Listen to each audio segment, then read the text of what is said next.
সূরা ইউসুফ, যেটাকে আল্লাহ রাব্বুল আলামিন বলছেন আহসানুল কাসাস, সবচেয়ে সুন্দর কাহিনী। তো কোরআন পাকে এরকম আর কোনো সূরা নাই যে এই সূরা ইউসুফ আলাইহিস সালামের জীবনী ধারাবাহিকভাবে আল্লাহ আলোচনা করেছেন। মূসা আলাইহিস সালামের নামটা কোরআন পাকে 136 বার আসছে, কিন্তু মূসা আলাইহিস সালামের জীবন কাহিনী কিন্তু এক জায়গায় আল্লাহ বিস্তারিত বর্ণনা করেননি, বিভিন্ন জায়গায় খণ্ড খণ্ড। কিন্তু ইউসুফ আলাইহিস সালামের এই সূরাটা, সূরা ইউসুফ, এখানে ইউসুফ আলাইহিস সালামের জীবনীটা তিলকা আয়াতুল কিতাবিল মুবিন। আলিফ লাম রা আয়াতে মুতাশাবিহাত, এর অর্থ আমরা জানি না।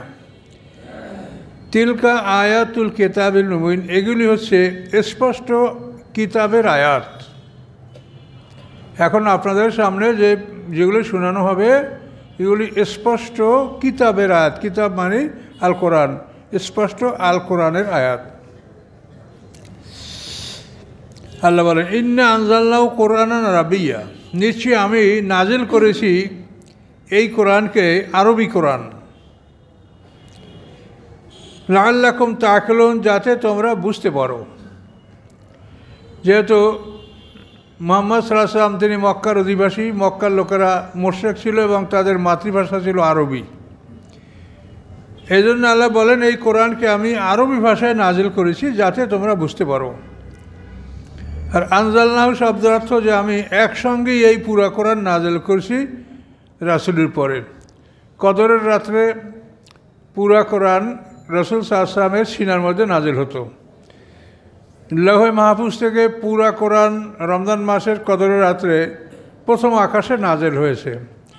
আনজালনা শব্দের অর্থ পুরা কোরআন একসঙ্গে নাজিল হওয়া, আর নাজ্জালনা শব্দের অর্থ হলো টুকরা টুকরা খণ্ড খণ্ড নাজিল হওয়া।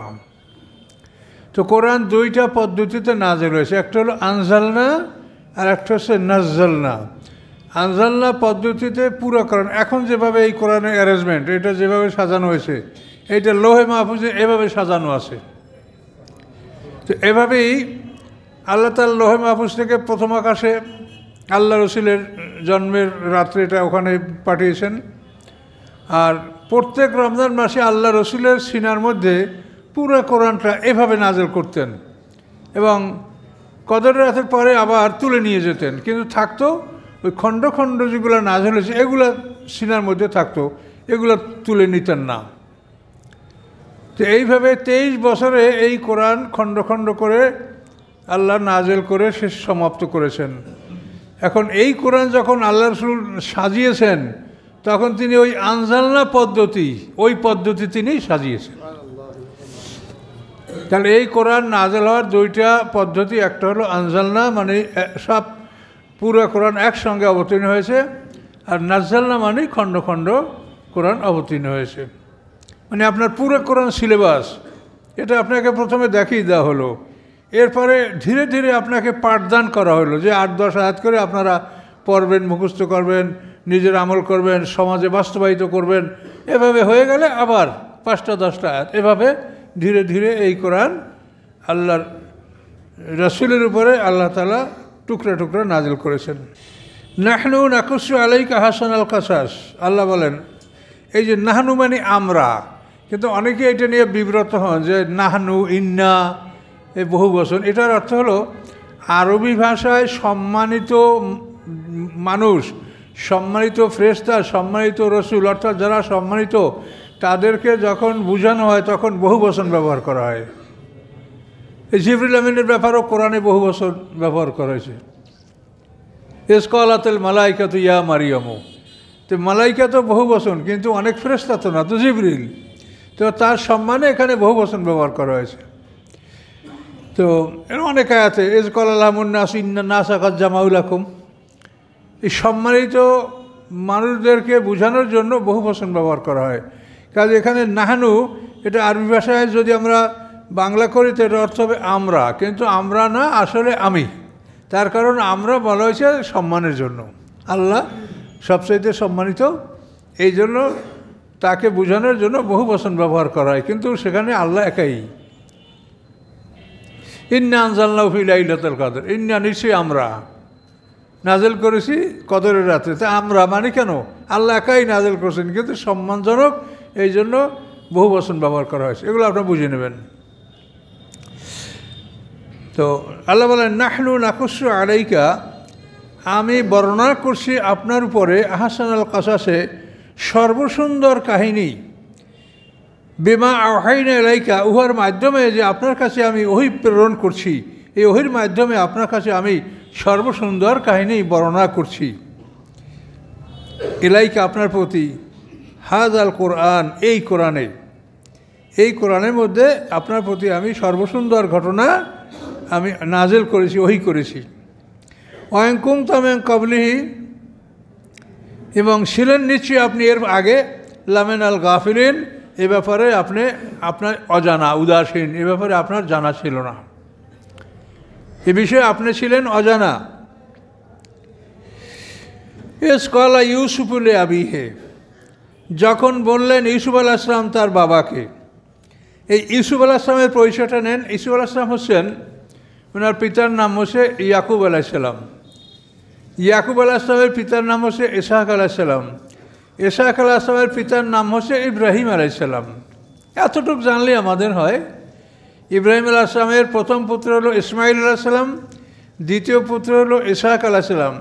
ইসমাইল আলাইহিস সালামের মা হলো বিবি হাজেরা, ইসহাক আলাইহিস সালামের মা হলেন বিবি সারা। এই সারা ইব্রাহিম আলাইহিস সালামের বিবাহের স্ত্রী। তো এই সারার থেকে ইসহাক আলাইহিস সালাম জন্মগ্রহণ করেছেন ইসমাইল আলাইহিস সালাম জন্মগ্রহণ করার 13 বছর পর।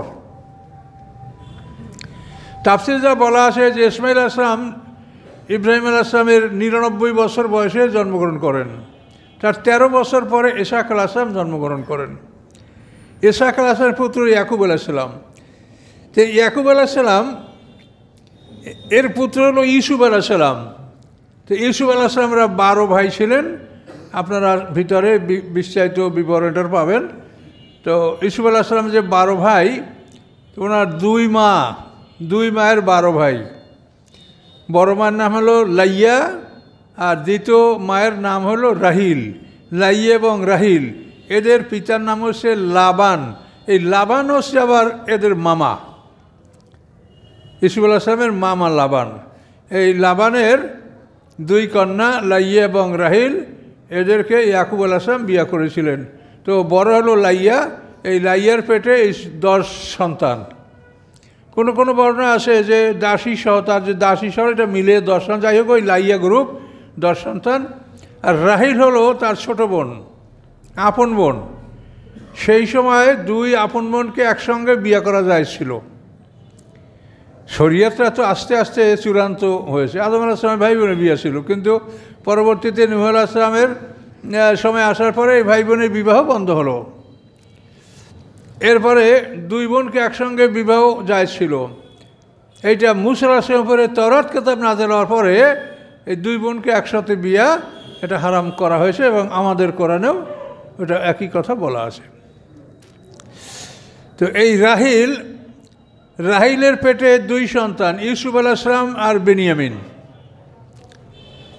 তো এখন আসাফা ইউসুফু এর অর্থ হলো দুঃখ বেদনা। ইউসুফ আলাইহিস সালামকে নিয়ে তার পিতা বড় দুঃখ বেদনায় পতিত হয়েছিলেন, এই জন্য তার নামটা ইউসুফ। আর বিনিয়ামিন শব্দের অর্থ হলো প্রসব বেদনা। এই বিনিয়ামিন যখন ভূমিষ্ঠ হয়েছেন, তার প্রসব বেদনায় তার মা রাহিল ইন্তেকাল করেছেন। সেই স্মরণে ওই ছেলের নাম রাখা হয়েছে বিনিয়ামিন, প্রসব বেদনা।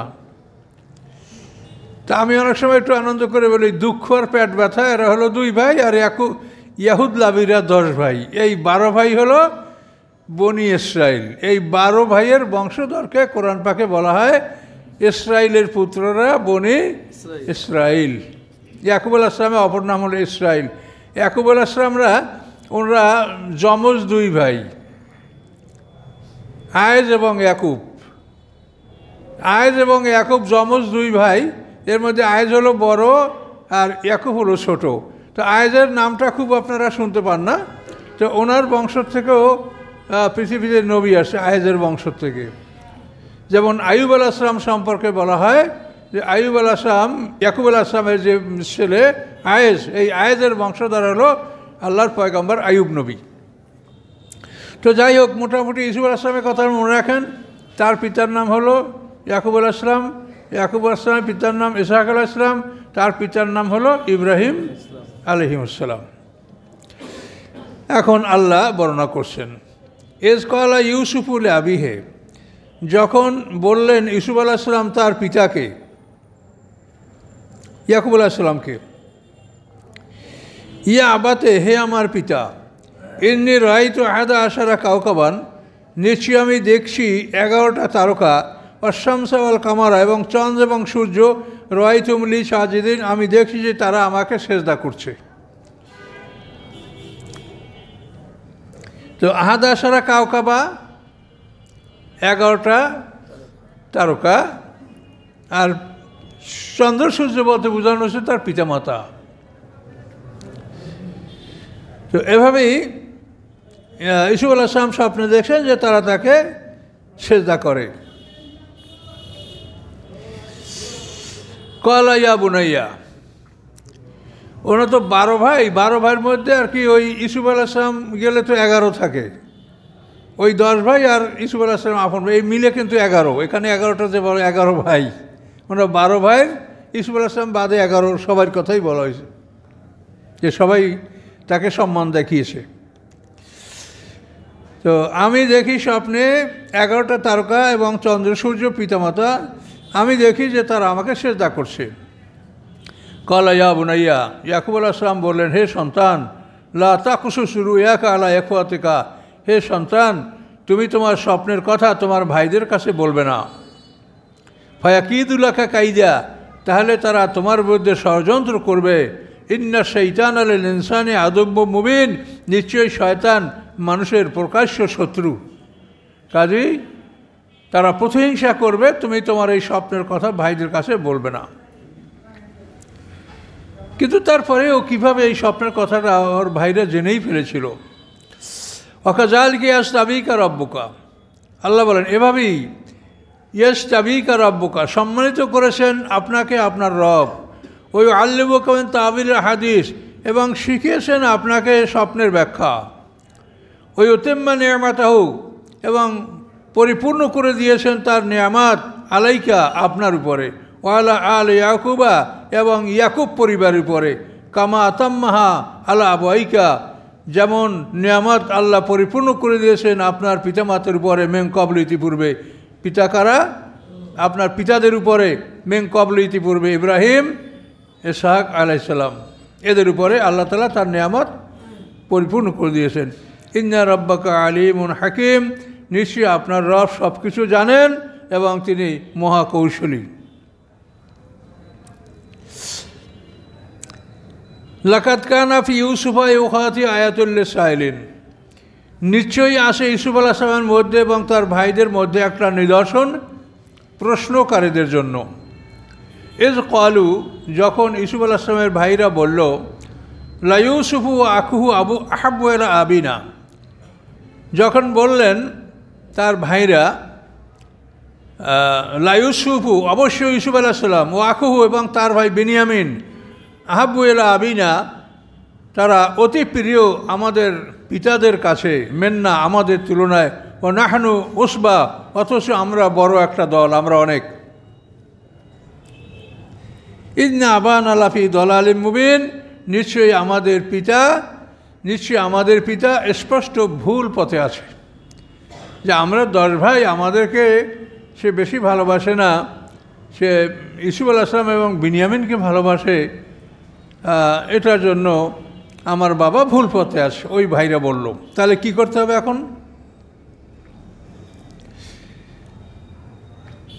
এখন সিদ্ধান্ত, উকতুলু ইউসুফা, তাহলে ইউসুফ আলাইহিস সালামকে হত্যা করো, আবেত রাহুহু আরদান, অথবা তাকে নিক্ষেপ করো এমন একটা জমিনে, দূরবর্তী জমিনে, ইয়াকলুলাকুম ওয়াজু আবিকুম, শূন্য হয়ে যাবে, খালি হয়ে যাবে তোমাদের জন্য, তোমাদের পিতার দর্শন, পিতার মহব্বত বা পিতার আকর্ষণ, এটা তোমাদের জন্য তখন উন্মুক্ত হয়ে যাবে যদি ইউসুফ আলাইহিস সালাম তাকে হারিয়ে দেওয়া যায় কোনো জমিনে। অতাকুনু মিন বাদি কওমান সালিহিন, আর এরপরে তোমরা ভালো মানুষে পরিণত হবে, তোমাদেরকে তোমার পিতা ভালো মনে করবে, আর তোমরা অন্যায় করার পরে তওবা করে ভালো হয়ে যাবে। এভাবে তারা সিদ্ধান্ত করল। ক্বালা কাইলুম মিনহুম, তাদের মধ্যে এক ভাই বলল, লা তাকতুলু ইউসুফা, তোমরা ইউসুফ আলাইহিস সালামকে হত্যা করো না। তো সম্ভবত এই ভাইয়ের নাম রুবেল, ভাইদের মধ্যে একজন শক্তিশালী, ইউসুফ আলাইহিস সালামের ভাই, ওই 17-10 ভাইয়ের মধ্যে। তিনি বললেন, লা তাকতুলু ইউসুফা, তোমরা ইউসুফকে হত্যা করো না। অলকুফি গায়াবাতুল জুব্বে, তাকে তোমরা একটা কূপের গভীরে নিক্ষেপ করো। ইয়াল তাকিতু বাযু সাইয়ারা, তাকে তুলে নেবে কোনো ভ্রমণকারীরা। ইন কুনতুম ফাইলিন, যদি তোমরা করতে চাও। এই সিদ্ধান্ত তারা 10 ভাই করল যে তাকে পৃথিবীর কোনো নির্জনে ফেলে দেওয়া হবে, অথবা কূপের গভীরে অন্ধকূপে তাকে ফেলে দেওয়া হবে। ভ্রমণকারীরা চলার পথে হয়তো তাকে পেয়ে তাকে নিয়ে যাবে।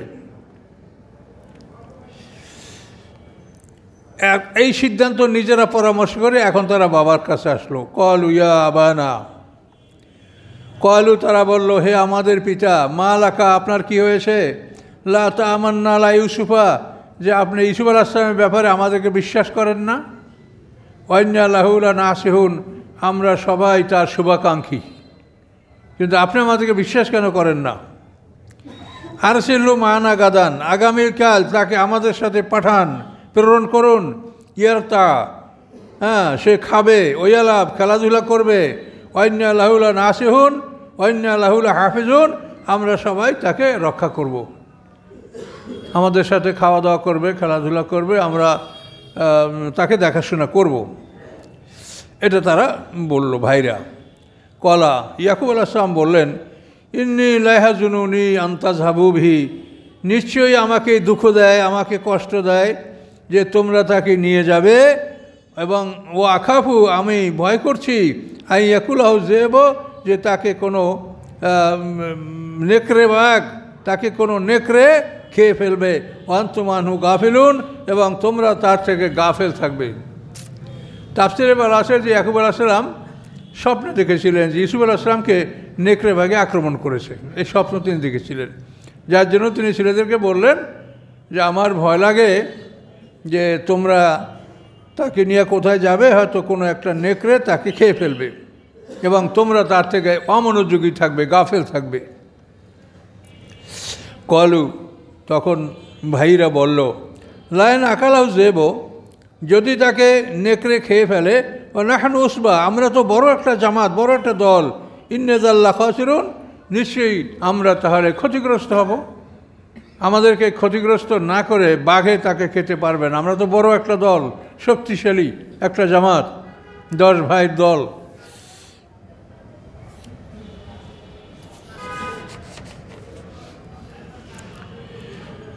ফালাম্মা যাহাবু বিহি, অতঃপর যখন তারা তাকে নিয়ে গেল। তাফসীরে বলা আছে দুঃখজনক কথা যে ইউসুফ আলাইহিস সালামকে যখন ভাইরা নিয়ে যাবে, তখন ভাইরা তাকে এক ভাই ঘাড়ে করে, আর এক ভাই আবার ঘাড়ে করে, এভাবে সবাই তাকে কোলে নিচ্ছে, আদর করছে বাপের সামনে, খুব মায়া দেখাচ্ছে, আদর করছে। কিন্তু যখন তারা পিতার চোখের আড়াল হয়ে গেল, তখন ইউসুফ আলাইহিস সালামকে তারা ফেলে দিল। ফেলে দিয়ে তারা এত দ্রুত চলছে যে ইউসুফ আলাইহিস সালাম তাদের সাথে চলতে পারছে না। সে চিৎকার করছে যে তোমরা ধীরে চলো, আমি তো পারছি না। কিন্তু না, তুই চলবি, কষ্ট করে আয়। এরপর তাকে তারা মেরেছে, ইউসুফ আলাইহিস সালামকে তারা প্রহার করেছে, এই অত্যাচার তারা করেছে। ফালাম্মা যাহাবু বিহি, অতঃপর যখন তারা ইউসুফ আলাইহিস সালামকে নিয়ে গেল, ও আজমাউ আইয়া জালুফি গায়াবাতুল জুব্বে, এবং তারা একমত হলো যে তারা একটা কূপের গভীরে তাকে নিক্ষেপ করবে। ও আওহাইনা ইলাইহি, আল্লাহ বলেন আমি ইউসুফ আলাইহিস সালামকে জানিয়ে দিলাম, লাতুনাব্বিয়ান্নাহুম, অবশ্যই আপনি খবর দেবেন তাদেরকে, বিআমরিহিম হাযা, তাদের এই কাজ যে তারা করেছে, এই খবর আপনি তাদেরকে দিবেন। অহম লা ইয়াশউরুন, অথচ তারা জানতে পারবে না। আপনি চিনবেন, জানবেন, কিন্তু ওরা জানতে পারবে না, ওদেরকে আপনি খবর দিবেন। ওয়াজাউ আবাহুম ইশা ইয়াবকুন, তারা আসলো তাদের পিতার কাছে ঈশান, রাতের প্রথম প্রহরে, ইয়াবকুন, কাঁদতে কাঁদতে আসলো। 10 ভাই কাঁদে। কলু ইয়া আবানা, তারা বলল হে আমাদের পিতা, ইন্না জাহাবনা নাস্তাবিকু, আমরা গেছিলাম দৌড়ের প্রতিযোগিতা করতে। ও তারাকনা ইউসুফা ইন্দা মাতায় না, এবং রেখে গিয়েছিলাম ইউসুফ আলাইহিস সালামকে আমাদের মাল আসবাবের কাছে। ফাকালাও জেব, তাকে একটা নেকড়ে খেয়ে ফেলেছে। আমান তবে মুমিনান লানা, এবং আপনি হবেন না আমাদের প্রতি বিশ্বাসী। ওয়ালা কুন্না সাদিকিন, যদিও আমরা সবাই সত্যবাদী হই। ও জাউ আলা কামিসি বিদামেন কাজেবেন, এবং নিয়ে এসেছিল তারা ইউসুফ আলাইহিস সালামের জামায় দামেন কাজেবেন, মিথ্যা রক্ত। একটা ছাগলের বাচ্চা জবে করে তার রক্ত ইউসুফ আলাইহিস সালামের জামা কাপড়ে মেখে পিতার কাছে নিয়ে আসছিল।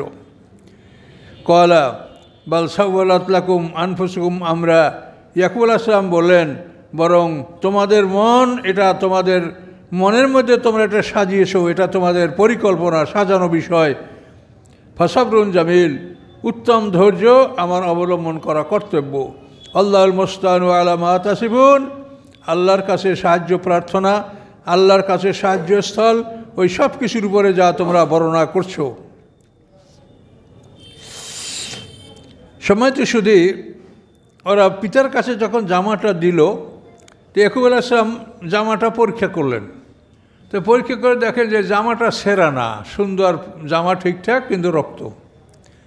তখন ইয়াকুব আলাইহিস সালাম বললেন যে আমার ছেলেকে এমন একটা বাঘে খেয়েছে যে সে খুব বুদ্ধিমান, আমার ছেলেটার জামা খুলে আর তারপর ওই জামার উপরে রাইখা তারপর আমার ছেলেকে খেয়েছে।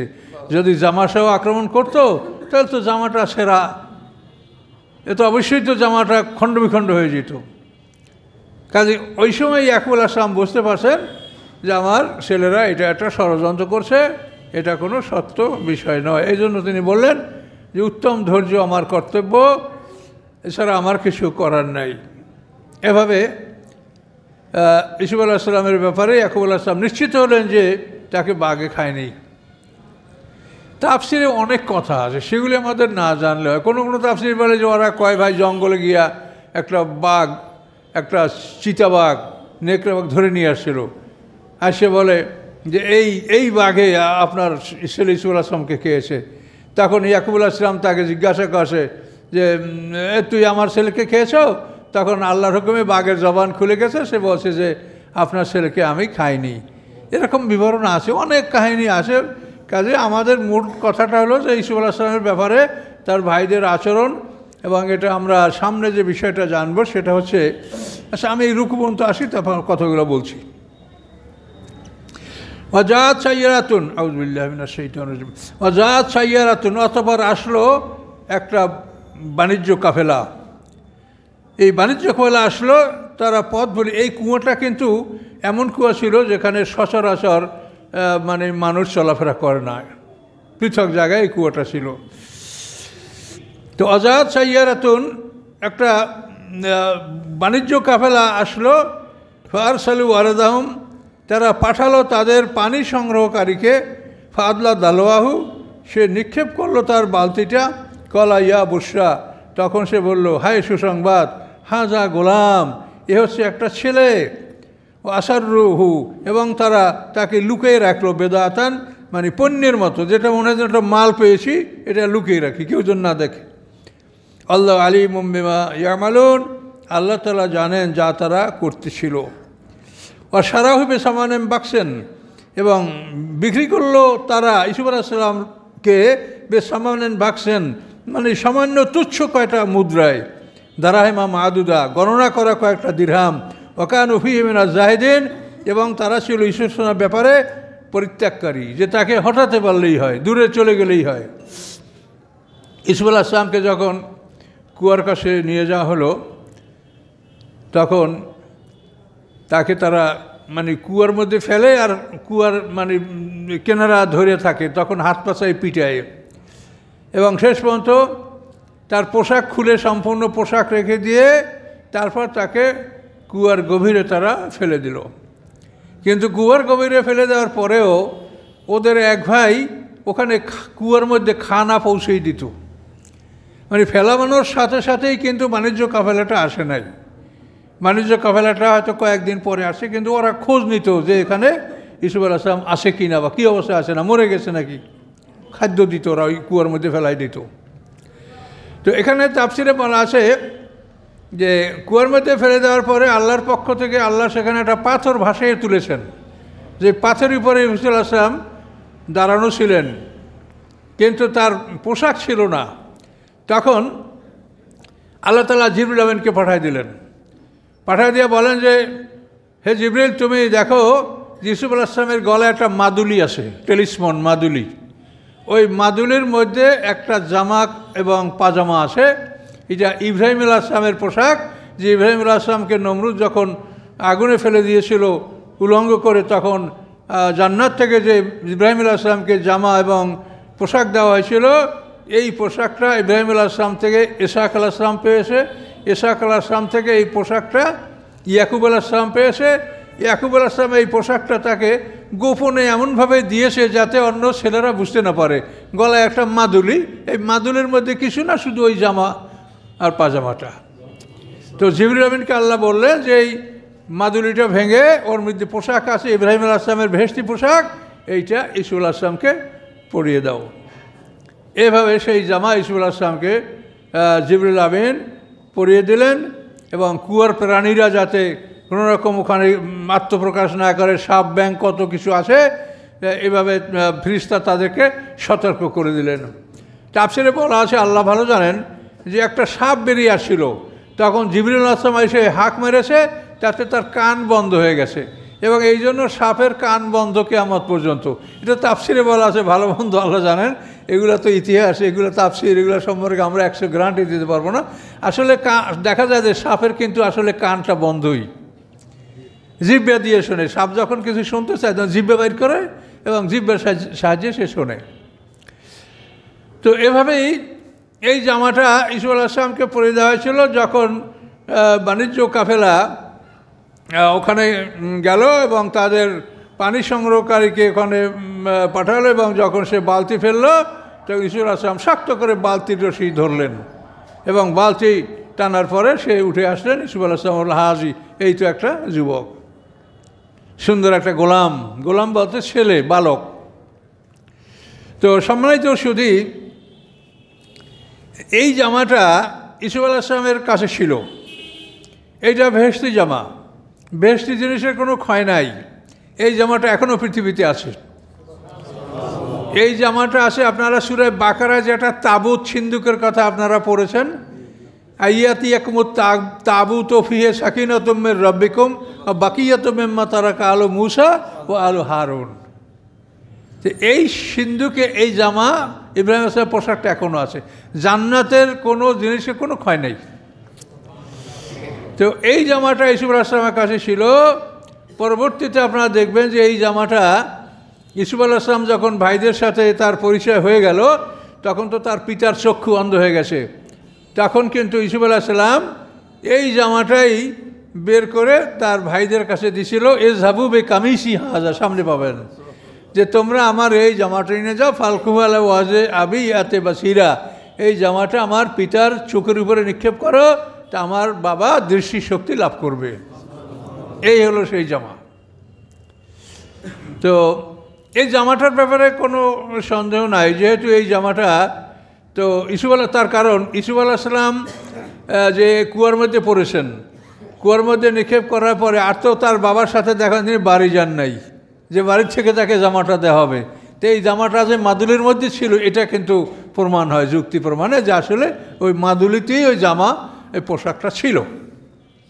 এবং এই পোশাকের ফজিলত দেখেন, যে মিশরে বসে ইউসুফ আলাইহিস সালাম যখন এই জামাটা বের করলেন, তখন কিনানে বসে ইয়াকুব আলাইহিস সালাম বলেন, ইন্নী লা আজিদু রিহা ইউসুফা লাউলা আন তুফান্নিতুন, আমি ইউসুফ আলাইহিস সালামের গন্ধ পাচ্ছি, যদি না তোমরা আমাকে একেবারে পাগল বলে তোমরা আমাকে উড়িয়ে দাও, আমি ইউসুফ আলাইহিস সালামের ঘ্রাণ পাচ্ছি। তো এখন দেখেন জান্নাতি পোশাকের কি ফজিলত, কি মর্তবা।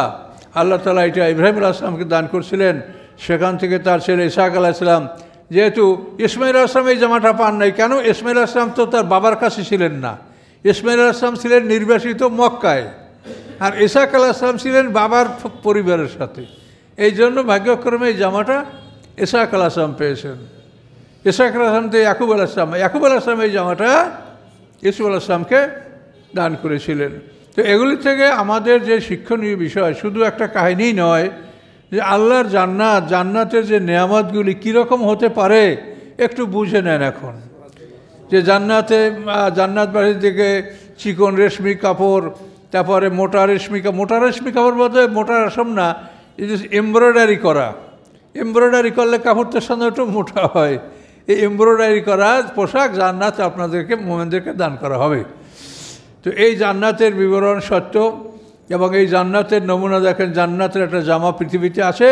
এইটা সেই সিন্দুকে বনী ইসরাঈলদের যে সিন্দুক তাবুত, এই সিন্দুকটা নিয়ে বনী ইসরাঈলরা যুদ্ধ করতে, এর বিরাট ইতিহাস আছে এই সিন্দুকের। সেটা আলাদা একদিন আমরা শুনছি একবার, তবে হয়তো মনে থাকে না মানুষের, হয়তো আবার শুনলে শুনবেন। তো এই সিন্দুকের মধ্যে এই জিনিসগুলি আছে, মুসা আলাইহিস সালামের লাঠি, হারুন আলাইহিস সালামের জামা, বনী ইসরাঈলদের কিছু পরিত্যক্ত সম্পদ ওই সিন্দুকে আছে। এইটা তারা সামনে নিয়ে যুদ্ধের মাঠে যেতেন এবং তারা যুদ্ধ করতেন। এই সিন্দুকটা বহুদিন হারিয়ে গেছিল। তারপর ওই দাউদ আলাইহিস সালাম যখন জালুত বাদশার বিরুদ্ধে লড়াই করেছে, তখন ইন্নাল্লাহ কাদ বাআসা লাকুম তালুতা মালিকান ইন্না আয়াতা মুলকি আইয়াতিয়াকুমুত তাবুতু ফিহি সাকিনাতুম মির রাব্বিকুম ওয়া বাকিয়াতুম মিম্মা তারাকা আলু মুসা ওয়া আলু হারুন তাহমিলুল মালাইকা। এই সিন্দুকের কথা কোরআনে বিস্তারিত বর্ণনা আছে।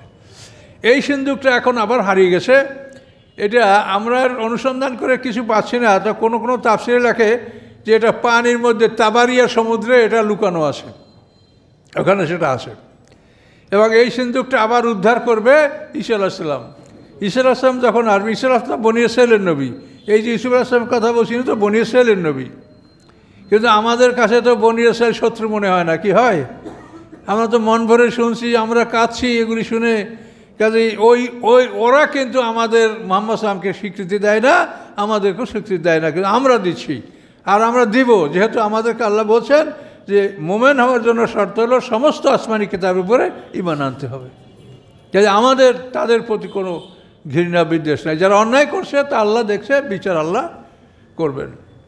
তো এইভাবে যখন ঈসা আলাইহিস সালাম পৃথিবীতে আসবেন, তখন এই সিন্দুক আল্লাহ আবার তাকে বের করে দেবেন।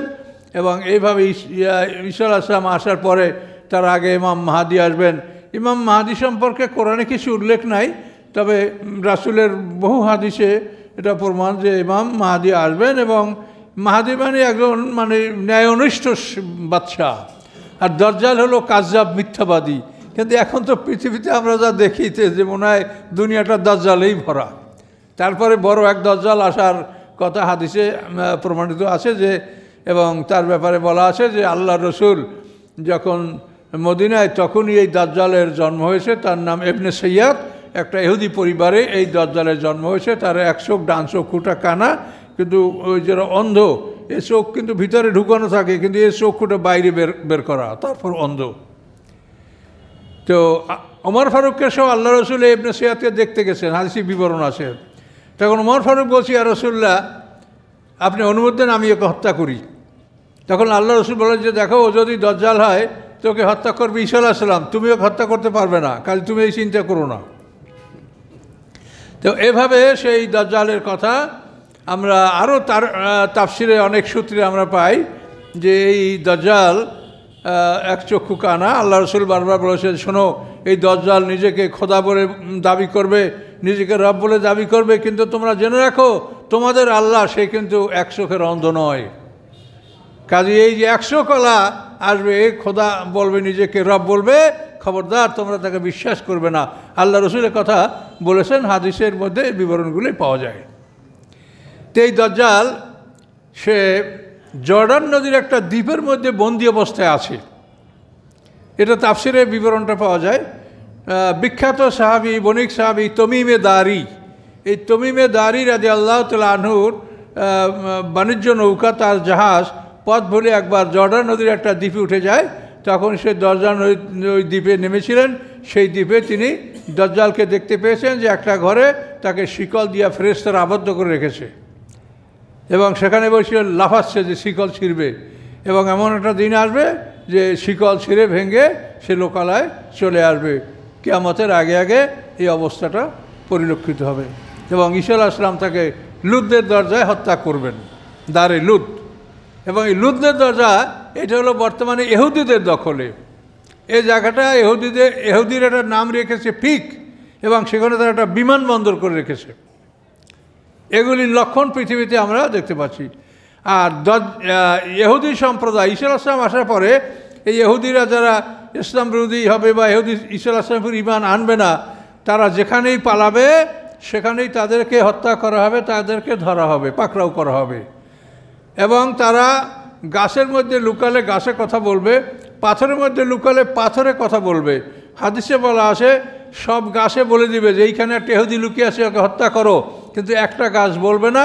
সেই গাছটার নাম হলো গারকাত বৃক্ষ। তো ইহুদিরা ওদের দেশে নাকি ব্যাপকভাবে গারকাত বৃক্ষের চাষ করেছে ওরা, যে এই গাছের গোড়ায় আমরা লুকাবো। আল্লাহ ভালো জানেন পৃথিবীর অবস্থাটা কি হচ্ছে কি হবে। ইহুদিরা সব এক জায়গায় একত্রিত হচ্ছে, হয়তো এমন হতে পারে যে ওদের মরার জন্যই ওরা এক জায়গায় একত্রিত হচ্ছে, ওখানেই ওদের ধ্বংসস্তূপ হবে ইনশাআল্লাহ। কাজে এই জন্য মুসলমানদেরকে আমাদের ধৈর্য ধারণ করতে হবে, আর আমরা আল্লাহর পথে লাইনে থাকবো। আমরা কিছু করতে পারবো না, কিন্তু আমরা তো লাইনচ্যুত না হই। ডিরেল্ড হয়ে গেলে কিন্তু লাইনে উঠতে পারবো না আমরা। এই জন্য হক কি সত্য কি এটা আমরা কোরআনের মাধ্যমে আমরা যেন হক পথে প্রতিষ্ঠিত থাকি, তাহলে আমাদের সাথে তাদের দেখা হোক কি নাই হোক আমরা আল্লাহর কাছে মুক্তি পাব। এবং পৃথিবীতে ঈসা আলাইহিস সালাম আসবেন এবং সমগ্র পৃথিবীতে ইসলাম প্রাধান্য লাভ করবে, এটা আল্লাহ কোরআন পাকে বলে দিয়েছেন পরিষ্কার। আল্লাহ কোরআন এটা এভাবে বলে দিয়েছেন, ও জাইলুল্লাযিনা তাবাউকা ফাওকাল্লাযিনা কাফারু ইলা ইয়াউমিল কিয়ামা। ঈসা আলাইহিস সালামের অনুসারীরা কিয়ামত পর্যন্ত কাফেরদের উপরে থাকবে। ঈসা আলাইহিস সালামের অনুসারী তো আমরা, ইহুদিরাও না, খ্রিস্টানরাও না। খ্রিস্টান তাকে বলে আল্লাহর ছেলে, তাহলে ওরা না, আমরাই ঈসা আলাইহিস সালামের প্রকৃত অনুসারী। কাজেই আমরা তাকে নিয়ে এই যুদ্ধে আমরা সে সময় সারা পৃথিবীতে মুসলমানরা জয়যুক্ত হবে, এবং তিনি সকল কাফেরদের উপরে যেটা থাকবে তো কোরআনই বলা আছে, ও জাইলুল্লাযিনা তাবাউকা ফাওকাল্লাযিনা কাফারু ইলা ইয়াউমিল কিয়ামা। কিয়ামতের পূর্বক্ষণ পর্যন্ত এই প্রাধান্য ঈসা আলাইহিস সালামের যারা অনুসারী হবে তারা যে প্রাধান্য পাবে এটা কিয়ামত পর্যন্ত বহাল থাকবে, এটা আল্লাহ বলেছেন। কাজে ইনশাআল্লাহ আমাদের জীবনের সামনে এগুলা ঘটবে, আমরা কি দেখব কি তা মারা যাব, কিন্তু আমরা যেন সত্যের পথে আমরা থাকি, আমরা যেন লাইনে থাকি। আল্লাহ রসুলকে পাওয়ার জন্য শত শত বছর আগের থেকেই মানুষ আশা করে বসেছিল যে আমরা মুহাম্মদ সাল্লামকে অনুসরণ করব, এবং যারা এভাবে বহু আগের থেকে আল্লাহ রসুলের উপর ঈমান আনার জন্য আশা করে রেখেছে তাদেরকে কিন্তু আল্লাহ কবুল করেছেন। এরকম বহু লোক, যেমন তুব্বা হুমায়রি একজন আছে, তারপর এরকম আরও অনেক ইতিহাস আছে, কোনো জিন, কোনো মুসলমান, বিভিন্ন ইতিহাস আছে। জিনদের ব্যাপারেও এরকম বহু ইতিহাস আছে যে আল্লাহ রসুলের আবির্ভাবের বহু আগের থেকে তারা ইসলাম গ্রহণ করেছে। আকাশে যে আল্লাহ এবং ফেরেশতাদের কথোপকথন, এর মাধ্যমে জিনেরা যখন জানতে পারছে যে মুহাম্মদ সাল্লাল্লাহু আলাইহি ওয়াসাল্লাম আল্লাহ রসুল এবং মুহাম্মদ নামে নবী আসবে, তখন অনেক জিনেরাও আল্লাহ রসুলের আবির্ভাবের হাজার হাজার বছর আগে তারা ইসলাম গ্রহণ করছেন। এরকম বিবরণও তাফসিরে পাওয়া যায়। আমি ছোট্ট একটা ঘটনা বলে শেষ করছি। এটা 2 রুকু জুড়ে আলোচনা করলাম, যে 2 রুকু জি, এটা আয়াত হলো 20। রাবির নাম, এটা হাদিস, রাবির নাম ইব্রাহিম অথবা সাফওয়ান ইবনে মুআত্তাল। রাবি বলেন যে আমরা একদল লোক হজের উদ্দেশ্যে, হজের নিয়াতে আমরা মক্কার দিকে রওনা করেছি মদিনা থেকে। তো চলার পথে উনি বলেন যে আমি দেখতে পাচ্ছি একটা সাপ, খুবই সুন্দর সাপটা দেখতে, কিন্তু দুর্বল, ভালো চলতে পারছে না, কিন্তু তার দেহের থেকে মিশক আম্বরের ঘ্রাণ আসতেছে। তখন আমি এই সাপটাকে দেখে আমার সঙ্গী সাথীদের থেকে আমি একটু পিছিয়ে পড়ে গেলাম যে এইটার অবস্থাটা কি আমি দেখি। তো কিছু দূর চলার পরে দেখলাম যে সাপটা আর চলতে পারছে না, মরে গেছে। মরে যাওয়ার পরে আমি একটা কাপড়ে জড়াইয়া মরুভূমির বালুতে আমি তাকে দাফন করে দিলাম। দাফন করে আমার সাথীদের সাথে আমি আবার মিলে গেলাম। মিলে যাওয়ার পরে আমরা চলতে চলতে যখন রাত হয়েছে, তখন রাতের বেলায় একদল মানুষ, এরা মানুষ না, ছিল জিন, তারা মানুষের আকৃতিতে এসে আমাদেরকে প্রশ্ন করছে যে তোমাদের মধ্যে জিন সাহাবীকে কে দাফন করেছে? তা আমরা সবাই অবাক হয়ে গেলাম যে আমরা তো কাউকে জিন সাহাবীকে আমরা কেউ দাফন করিনি।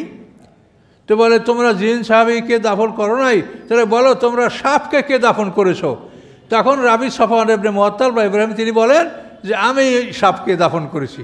তখন ওই জিনেরা বলল যে তোমরা জানো না যে আল্লাহ রসুলের আবির্ভাবের কয়েক হাজার বছর আগে তিনি ইসলাম গ্রহণ করেছেন, তিনি একজন জিন সাহাবী ছিলেন, আজকে ইন্তেকাল করেছে এবং তোমরা তাকে দাফন করেছো। এ ঘটনা তাফসিরে আসে।